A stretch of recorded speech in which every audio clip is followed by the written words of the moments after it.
Are you ready to answer 5 questions? Sorry guys, I just needed some energy before I start this video running. Will my heroes be reset to level 1 once they are ascended? Incorrect.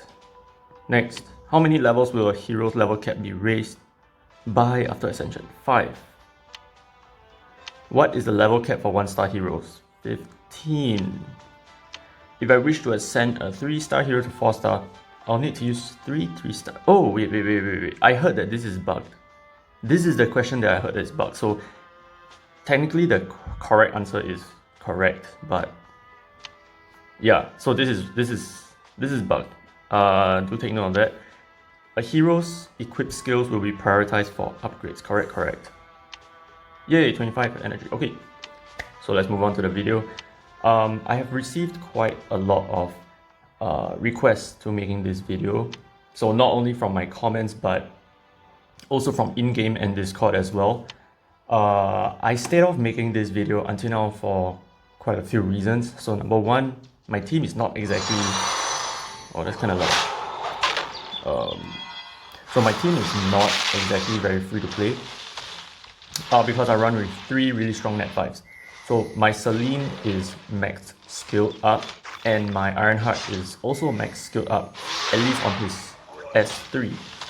And I'm also currently working on maxing my Popo, so it's not really that easy for anyone to simply dive into using my team, right? Because you may not even have my heroes, you may not even have the skill cats to deploy at this point of time. And then secondly, I really only just managed to build a team for Colossus Catacombs 10, and it works, but it is not super consistent because my runes need some adjustment. Especially my mummy, not my mother, but this guy, mum. So I do fail at times on Cata 10, which is quite bothersome to make a video and show people how I fail. But it's quite stable now. This is Catacombs 8, by the way. I'm showing you the easier version first. And then finally, there are also many very good YouTubers out there making videos for this game, so I naturally have to beat the competition and win over their subscribers, such as yourself. Thank you for subscribing, I appreciate it. Okay, so in this video, I'll be showing you 2 runs. One is this, Colossus Catacombs 8, and... Wait, no, I don't need to target that. Sorry, I was targeting the right eye, but I don't need to do that for this. Just go straight for the boss. Yeah, and I'll be doing another one for Colossus Catacombs 10. I will skip 9 because the towers deploy a heal block and I do not have any cleansers on my team. I really do not have any cleansers at all. So I had to rely on my friend's Necromancer to complete the 9th stage and move on to Catacombs 10, which is where the money's at. So if you're a new player, what I would suggest for you is to run with a bleed, burn or poison team, okay? Because this video is really mainly meant for players who wish to challenge Colossus Catacombs 8 and above. So any of the lower difficulty floors can actually just be managed simply by deploying strong DPSs. Even your Angel of Death works, okay? It's completely, you just need to bruise through, or just 5-starring your main team. So it's really easy to go up to B7, just work on 5-starring your main team, bring a couple of DPSs and you're fine. So I won't be talking too much about that. So that's Catacombs 8. There is not much, no true challenge, I would say. I think it's more of like a stat gate. So no big deal for Catacombs 8. As long as you 6-star your units, you'll be more than ready to move on to complete Catacombs 8. So let's look at number 10, which is quite troublesome. Let's go. Okay, so there are a few pointers that I would suggest for you guys, for you, okay? Number 1, all your units need to have their specific role. Okay, so for my team, every single one of these units have a reason to be here. Okay, Celine, naturally. Okay, you know, I should start from the left. Okay, Popo, he is my daughter. He's my daughter, oh my god. My damage over time inflictor. So that's his role. All his skills are somehow tailored towards doing that. And then next is my Ironheart. Ironheart is my crowd control slash supporter. Yeah, this is that all collects into a supporter role. I think I should lower my volume a little more. Okay, so what Ironheart does is his S3 is thick and thin, so you can see it like jumping out a lot. What it does is it reduces 30% of the damage that my team takes as long as his HP is pretty high. And that's good because his HP is always pretty high, so my team is naturally taking 30% less damage. Super awesome. I really can't replace him for anything because I feel like he beats a defense buffer because of how consistent he is. You would not need to worry about running out of his passive. And then in the middle, that's Celine.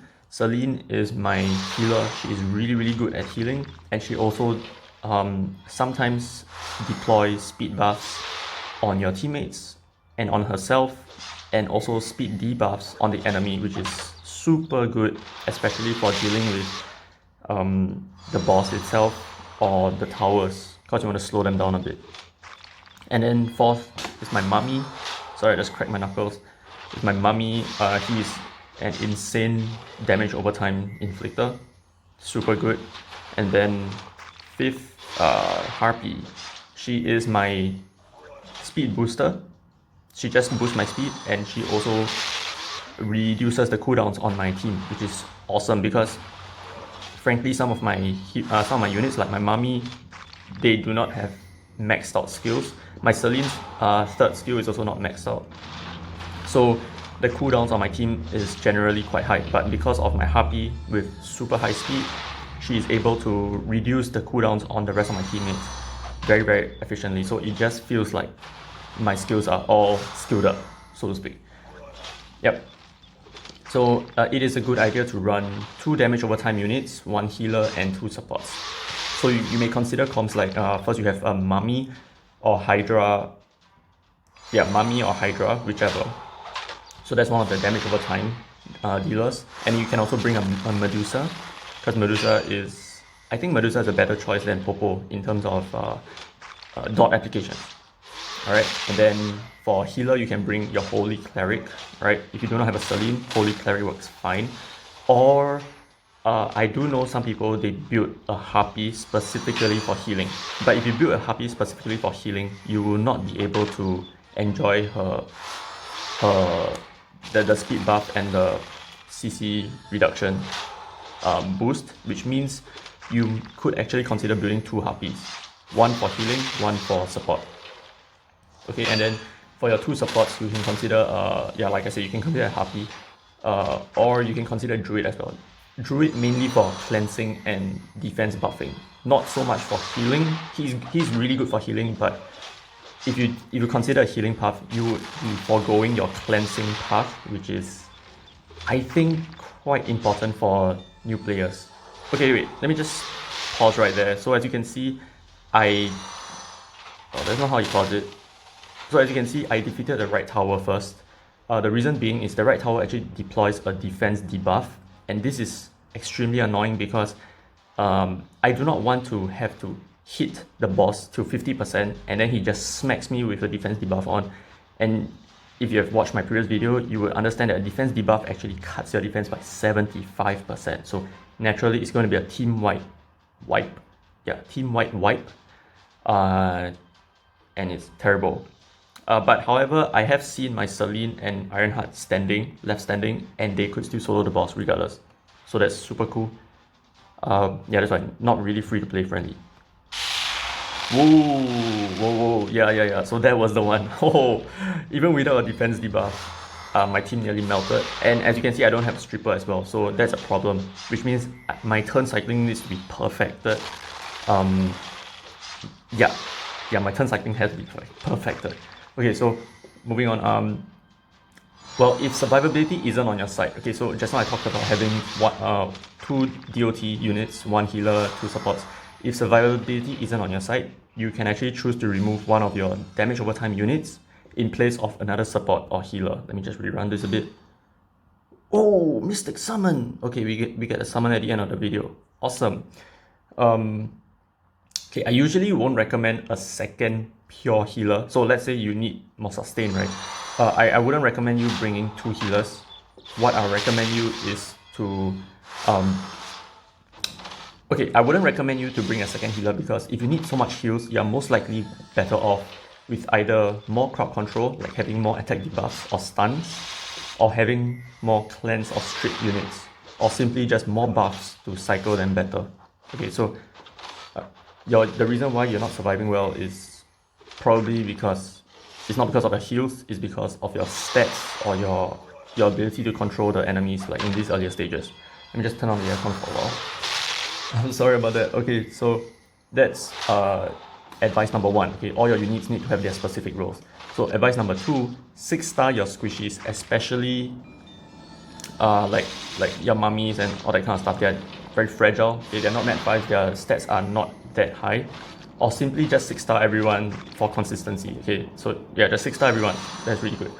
So I like to give hit percent onto my debuffers, like my mummy and my Popo. Wait, does Popo have it? No, Popo does not have a hit percent because he has focus sets. But because of how poor my runes are, I need to give them hit percent on my slot 6, which means I'm foregoing a lot of essential defensive stats like HP and defense. Therefore, it's necessary to 6-star my mummy. Definitely necessary, because my runes are so terrible at this point in time. Right, so I need the stats from being a 6-star to compensate for the fact that I'm using a hit percent slot 6. And then that's the end of my second advice. Okay, so my third advice, give your team some decent speed, please. Alright, so what I mean by decent, maybe plus 50. Plus 50 is good enough, because I think you'll be lapping the boss like 1.5 times. I think his speed is about 100. So give your team some decent speed. So long as your role is support, healer, and debuffer, they definitely need a speed rune in their second slot. Okay, speed rune in their second slot, very important. This is important for turn cycling and to simply remove debuffs and defense breaks without relying too much on your immunity and cleanse, which can sometimes be on cooldowns. Okay, so sometimes that's not very consistent, because oh, you ran out of immunity and then boom, defense debuff, boom, you're dead. So not so good. For me, I don't even have a cleanser on my team because I focus on my turn cycling that much. That's how important turn cycling is. Okay, and it is also important at this point in time where your units are probably not fully skilled up, like myself, to recharge their skills faster by taking more turns. Okay, so that's another advantage of having a higher speed. With a high speed, you're able to lap more frequently, and as such, you can heal your skill cooldown much more efficiently. Okay, so I might suggest using Harpy, like the one in the middle. She's super good because not only does she increase my team speed for 2 turns, she also reduces all my cooldowns by 1 turn. She fits the role perfectly. Okay, she's amazing. I cannot replace her. I really cannot replace her. Okay, so my final advice for you is your runes should have a 5-star quality and invested even up to plus 12. I will show you my runes later in a bit. And 5-star runes actually make oh shit, this looks bad. Okay, so far so good. Yeah, okay, so 5-star runes actually make a really huge difference, not only in terms of the main stat, but also the substats that come along with your upgrades. Okay, so I'm not very sure what the math is, but I believe for 5-star runes you could get, oh shit, okay, this is bad. Oh damn. Yeah, there's something wrong with my turn cycling right there. 5-star runes, right, they do provide like I think 7 to 8% of like HP and defense, sometimes on the high rolls, which is really good. And like the extra stat from a 5-star rune is actually quite important, especially since you probably will not have like Kalia Knight, okay, your mana currency at the top, to upgrade your runes to plus 15 at this point in time. So it is probably it's cheaper to invest in 5-star runes than to actually invest in 4-star runes and to have them upgraded to plus 15, you know, that kind of stuff. Okay, so you can find 5-star runes from campaign stages. Alright, so like your normal campaign modes, you just need to persevere and grind it out a bit and you should be fine. So these are the runes that I'm running. I'm not too crazy about the runes on my net 5s because they are naturally a lot stronger already. As you can see, his base HP is 16,000 and his base defense is 1.7k. That's crazy. So his stats on his own is really good enough, but the only reason why I gave him like plus 12 runes is because I want him to be more sturdy. Because you know when the boss hits 50% HP, he will do that crazy attack, right? But for me, because I'm bleeding him, he will usually do his normal attack followed by his crazy attack, because the debuffs drop him down to 50% on his turn. So he would do 2 hits during his turn. So the first hit will naturally reduce my Iron Heart a bit, and as such, actually make this passive less effective on the second hit, which is the reason why sometimes I wipe. Yeah. So there's that. So my stats is about 30, close to 37.5, around 37.5k HP, and almost 3,000 defense. He don't have a whole lot of speed because he's just a sitting duck. He's just there to once in a while deploy an attack debuff. Once in a while, I mean, for the rest of the time, he's just going to be useful because of his passive. And this is my Popo. Yeah, as you can see, plus 9 runes.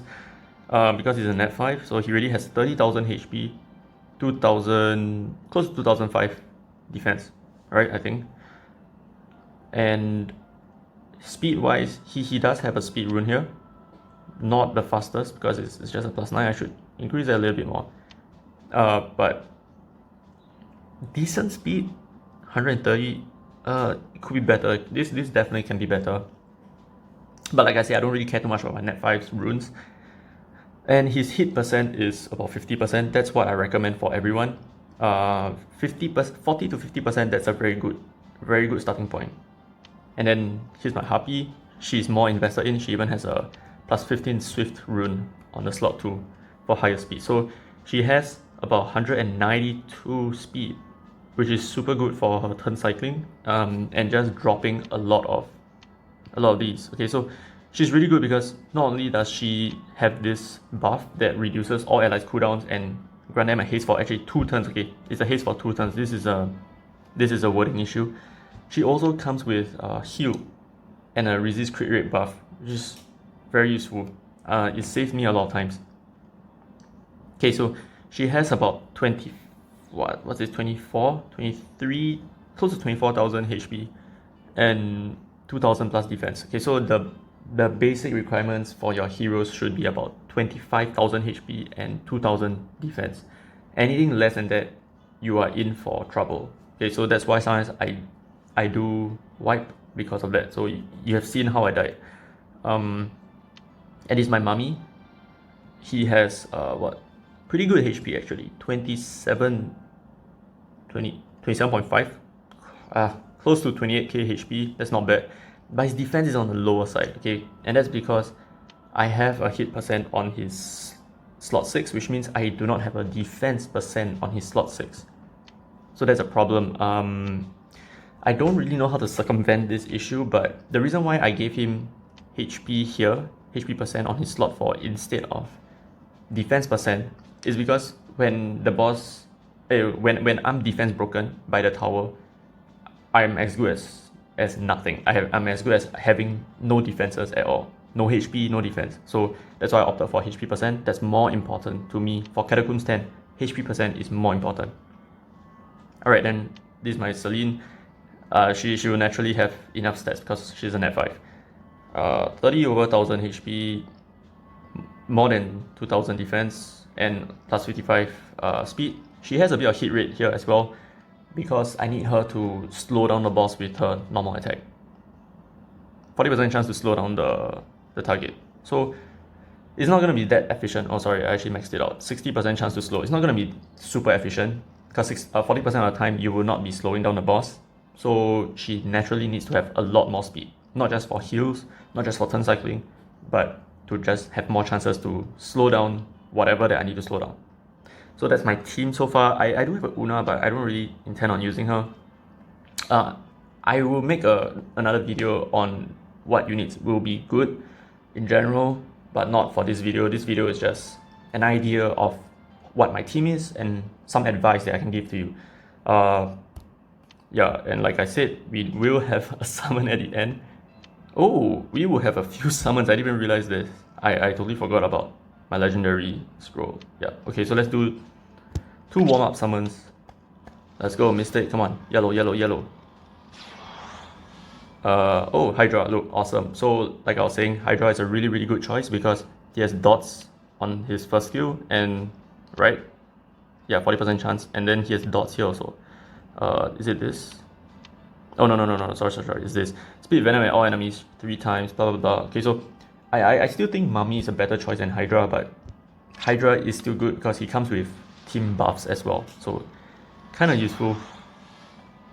This guy I think is just fodder. I haven't really looked into him, but I don't think he's that useful. I don't think so. Okay, so final summon, legendary, let's go. 5 star, 10%. 10% 5 star, let's go. Okay, for not really that useful. I don't really know too much about him, but he's kind of like RNG, and so RNG heroes are naturally better at PvP. Just because of how you can scare them a bit, especially in Guild Wars. So yeah, you can deter enemies by having a lot of RNG on your defense, and they'll be afraid of RNG sometimes. So yeah, that's where they're useful. So yeah, I hope this video has been informative. If it has, let me know in the comments down below, and I'll see you guys as always in the next one.